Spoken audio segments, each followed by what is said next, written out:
Linking to the internet and other resources. We've seen how we can link to other files within our website, but we can link to many different resources on the internet.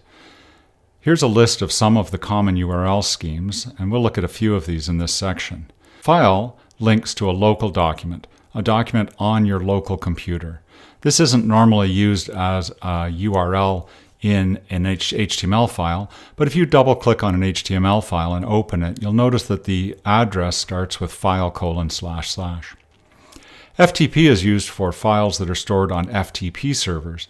These used to be much more common than they are now. Now we mostly just put files on web servers instead of FTP servers. Geo is used for a geographic location.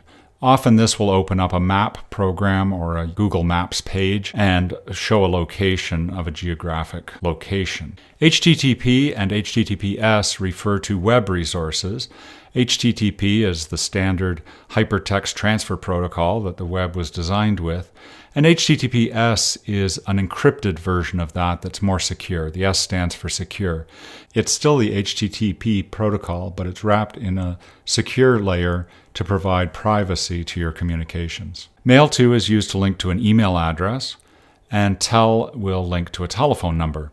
These are handy, especially on mobile devices. You can touch a link. Mail-to will open your mail program and start an email to that address. Tel is used for a telephone number, and if you click on that or touch that, it will ask you if you want to call that person. So let's have a look at how some of these work.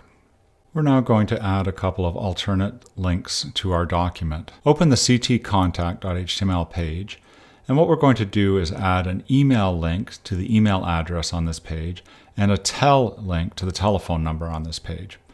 So we'll scroll down to the bottom just below the address element, and we have email and call, which are the elements we're going to do. On the email address, we're going to add an A element around it. And inside the href attribute of the A element, we're going to add a mail-to reference. So we just put mail-to : and then the email address that we want to send it to, which is the same as the one that's displayed on the page. That will create a link that the user will be able to click on or touch in the case of a phone and send an email to our restaurant. For the telephone number, we'll do the same thing, but we'll use a tel scheme in the href. So in the value of the href, we'll add tel : and then the telephone number. You can include hyphens here or not. It's not displayed anywhere, so we don't really need the hyphens, but you can put them. The other thing we want to do is add the long distance code so that if someone does call from a distance, that it will dial through. So what we can do is at the beginning of the telephone number, we can put +1, which is the dialing code for Canada and the United States. In the next video, we'll look at a couple of other attributes that we can add to our A element that add some functionality to it.